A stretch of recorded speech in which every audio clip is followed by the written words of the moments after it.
Assalamualaikum warahmatullahi wabarakatuh. Al-Fatihah.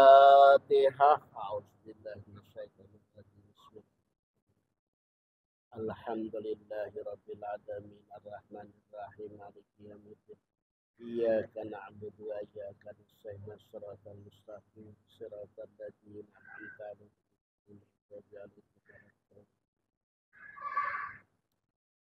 Bismillahirrahmanirrahim.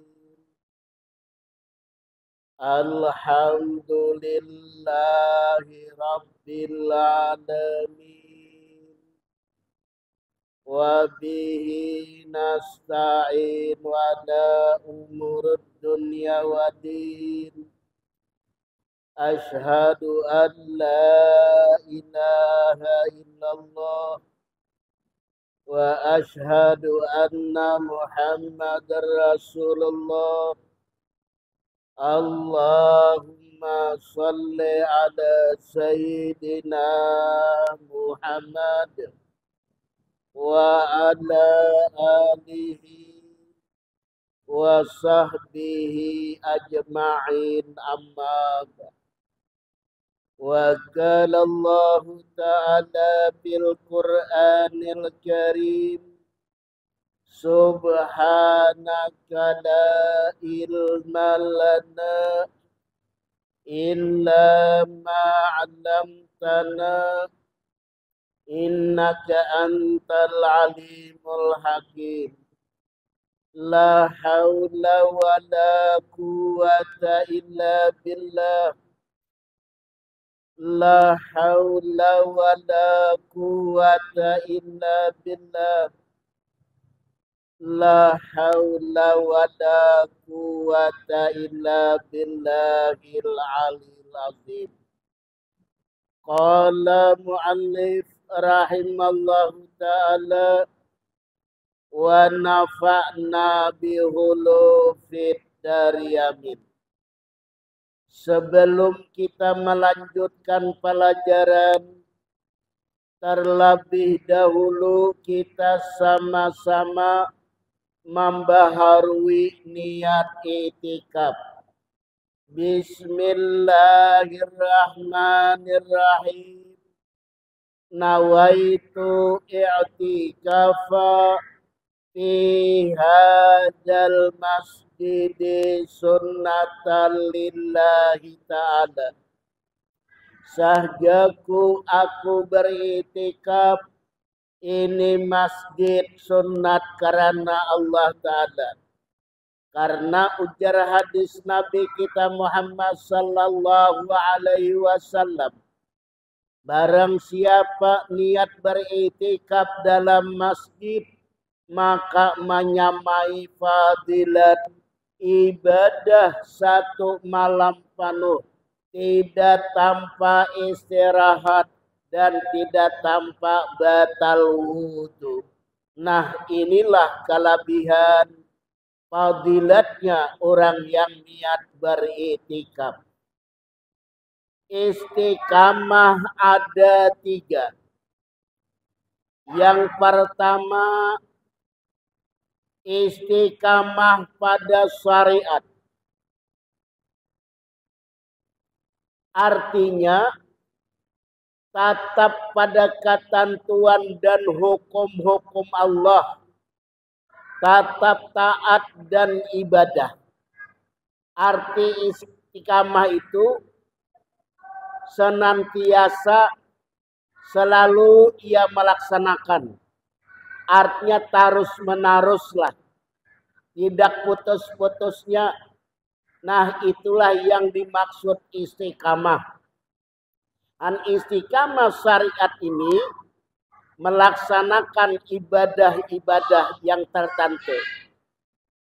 At-tahawumu bita'ati yurisu su'al khatimati. Menyia-nyiakan taat ibadah membawa mati su'ul khatimah, Maksudnya di sini orang yang melalaikan ibadah kepada Allah nanti meninggalnya hal keadaannya su'ul khatimah, yaitu meninggal halkanya di dalam kejahatan. Nah, makanya kita orang Islam artinya menjunjung perintah Allah, menjauhi larangan-larangannya Allah. Jangan sampai kita menyia-nyiakanlah atau melalaikanlah ibadah kepada Allah. Bila kita melalaikan ibadah kepada Allah, nanti meninggalnya hal keadaannya mati di dalam kejahatan. Dan sifat orang yang lamah iman bagi anak yang saleh, jikalau kedua orang tuanya meninggal, ternyata kedua orang tuanya tertinggal sembahyang dan puasa, wajib bagi anak yang saleh mengqadaakannya atau membayar qadaannya. Nah, artinya orang tua kita ini ketinggalan, bukan meninggal. Artinya meninggalkan basilah kada. Sebab ujur beliau kada dapat melaksanakan ibadah sembahyang dan ibadah puasa, akhirnya sirin meninggal dunia. Wajib anak sebagai warisnya membayarkan qadaannya. Berapa waktu sirin kada sembahyang, bayarkanlah, karena satu waktu meninggalkan sembahyang diajab oleh Allah Ta'ala selama 500 tahun. Sewaktu aja tuh. Apalagi sampai berpuluh-puluh waktu leh. Syarat apa sehari akhirat, umur dunia 1000 tahun. Kali 500 tahun. Ajaban siksaan Allah. Nah, di dalam kitab balasan siksaan orang yang meninggalkan sembahyang, ini dalam kitab Kasifatul Ghaibah, nanti yang mengajab seekor ular besar, kepalanya kayak tanku unta, taringnya panjangnya, perjalanan 2 bulan. Berkata lagi, akulah Sajaul Aqra, berani lagi buas, karena Allah memerintahkan untuk menyiksa seorang mayit yang ada di dalam kubur. 1 kali gigitan, terasa racunnya menjalar di tubuhnya selama 70.000 tahun. 1 kali gigitan itu sebab apa? Selama hidup di dunia ia tidak mau melaksanakan sembahyang. Dan ada pula seekor kala yang bernama Harisah. Ekornya di langit di bumi yang ke-7, kepalanya di langit yang ke-7. Itu 1 gigitan sama terasa, yaitu 70.000 tahun. Sebab apa? Karena ia menyiksa di dunia tidak mau melaksanakan ibadah sembahyang. Nah, itulah di dalam kitab, yaitu Kasifatul Ghaibah, siksaan ajaban orang yang meninggalkan sembahyang.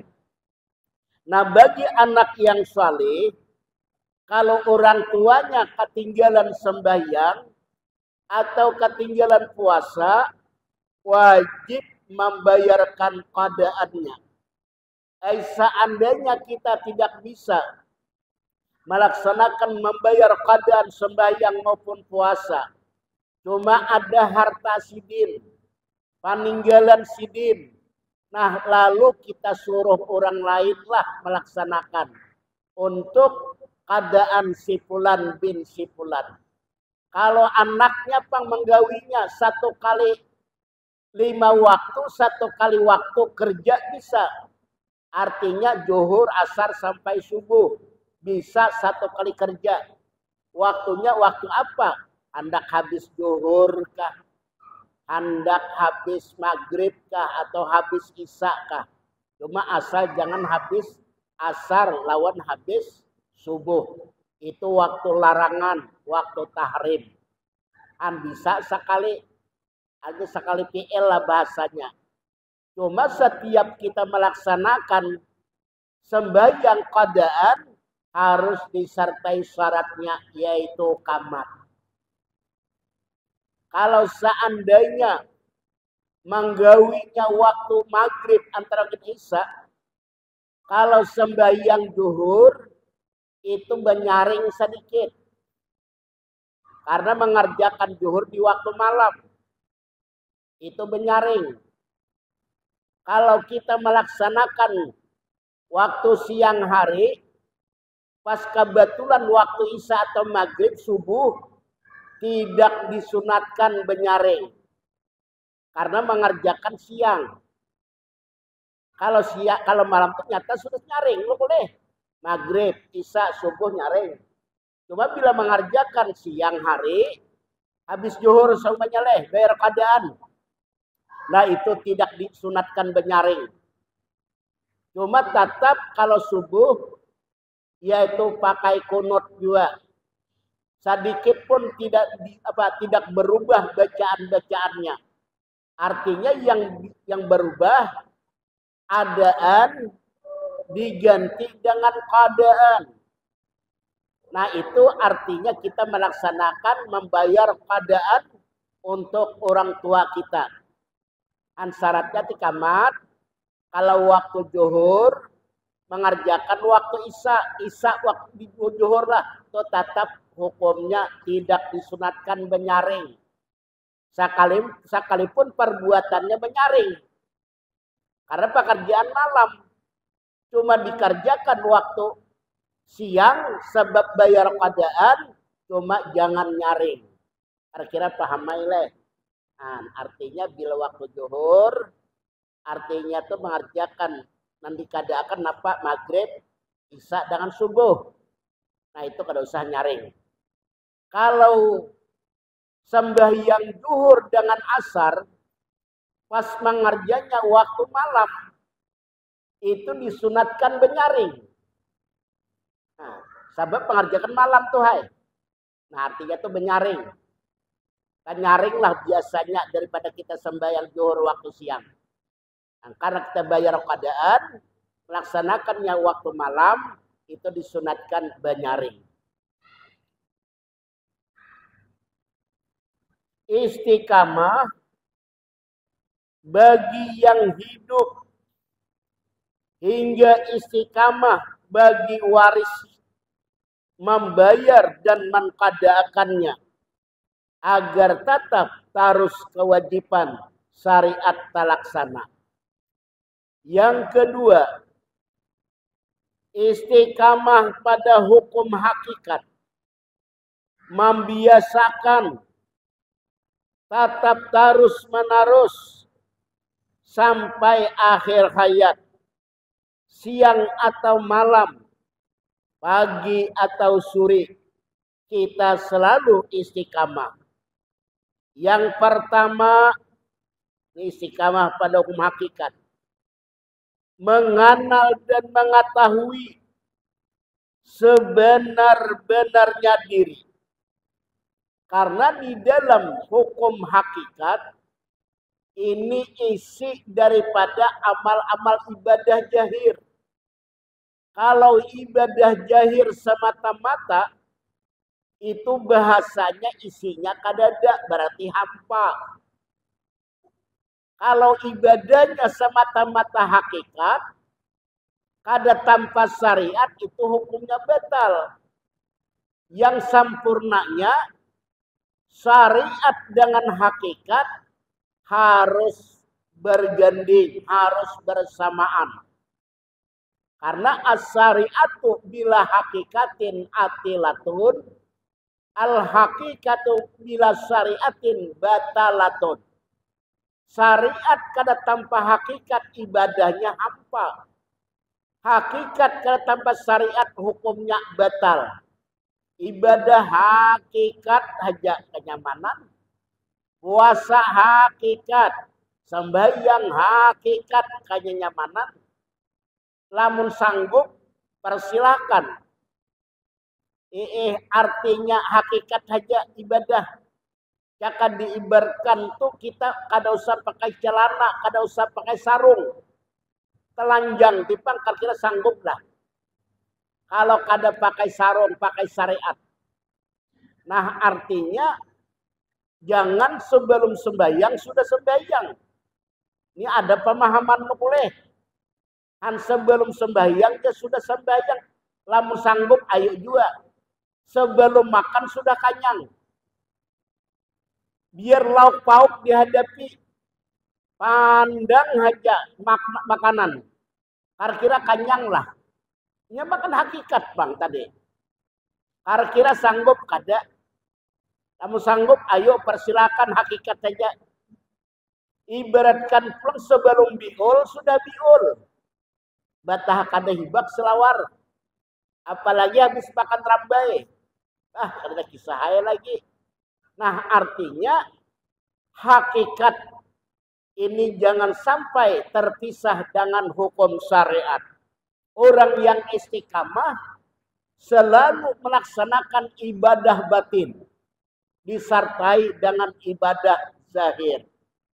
Istilahnya menghilangkan akuan perbuatan daripada pekerjaan sifat syirik jali, syirik hafi dan syirik hafil hafi.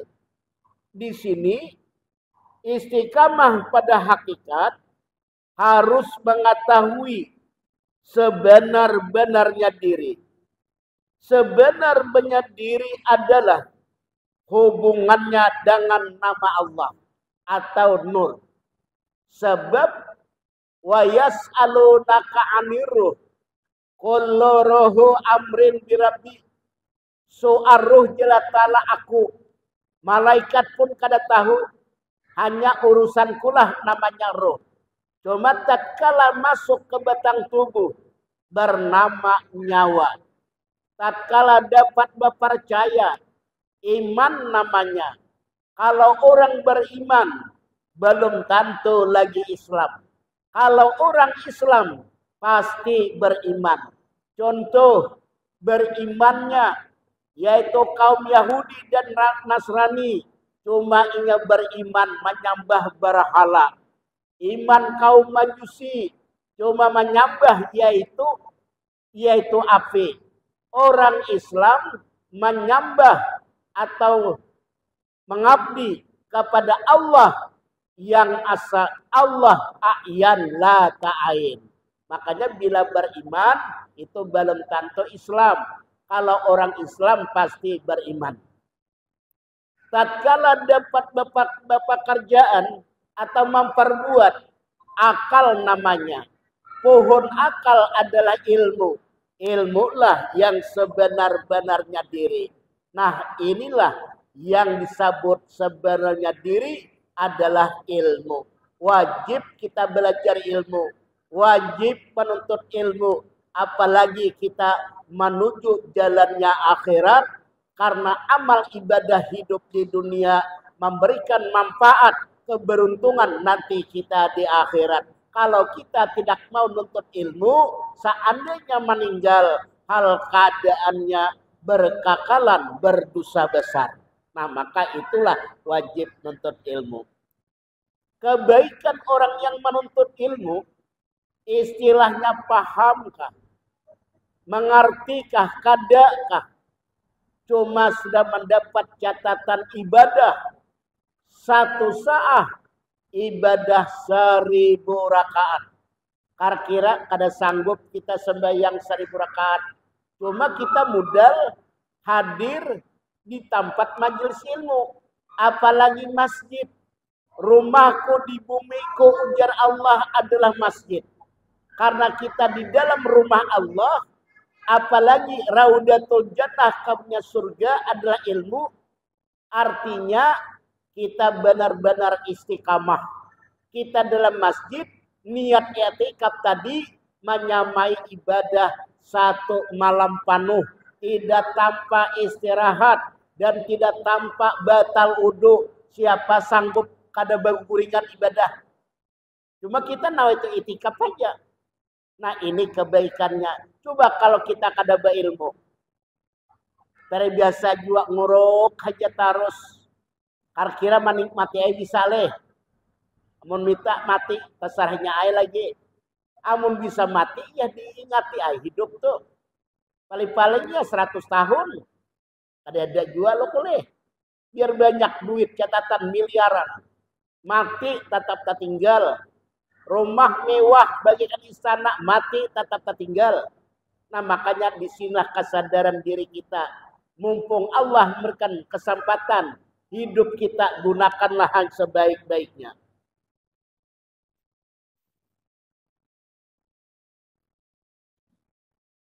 Dan sebenarnya diri tadi ada hubungannya dengan nama Allah dan dengan nama Nabi Muhammad. Yang kedua, harus fana pada nurnya Muhammad. Sama dengan fana fi asma pada nama Allah. Dengan keimanan dan keyakinan dan perasaan hingga pikiran. Nah, yang kedua ini selalu hati kita yaitu mengadakan mempanakan diri kita kepada nurnya Muhammad. Nah, kalau ibadah sembahyang sebelumnya kita ketika berdiri betul di dalam perasaan dan keimanan kita pada bahwa diri kita ini sebenarnya adalah datang daripada nurnya Muhammad. Baru kita baca istighfar, baru baca kita tobat, baru kita membaca surah An-Nas, baru kita membaca ilahi antal maksudi wa bikal matlubi mahabbati ma'rifatika, baru nawaitu lillahi ta'ala, baru usalli farda zuhri arbarakatin lillahi ta'ala. Nah artinya itulah isi daripada sembahyang. Jangan lupa harus mempanakan diri kita kepada nurnya Muhammad. Nah disitulah maksudnya ujar Allah, bila sembahyangnya tidak khusyuk maka tidak kutarima. Salingkan kita orang yang ada kelupaan lah bahasanya. Pasti ada sembahyangnya kada khusyuk. Kalau kita mempanakan nur diri kita kepada nurnya Muhammad, itulah rahasia Allah. Nanti masuk wala hurfin wala sautin. Tidak ada huruf dan tiada suara. Seandainya ketika kita mengangkat takbir, Allahu Akbar, teringat kabun, teringat parang, teringat kumpur belum dimatiin, harus saja karena kita sudah mempanakan kepada nurnya Muhammad. Kalau di dalam hukum fikih, kalau sembahyang yang ada usul, karena ini syariat dengan hakikat makrifat jangan sampai kita pisahkan. Yang penting kerja, yang penting laksanakan. Dan yang ketiga, istidrak pada nurnya Muhammad dilakukan di tempat yang khusus dan waktu yang tertentu di dalam keadaan suci dan tanah. Nah kalau ada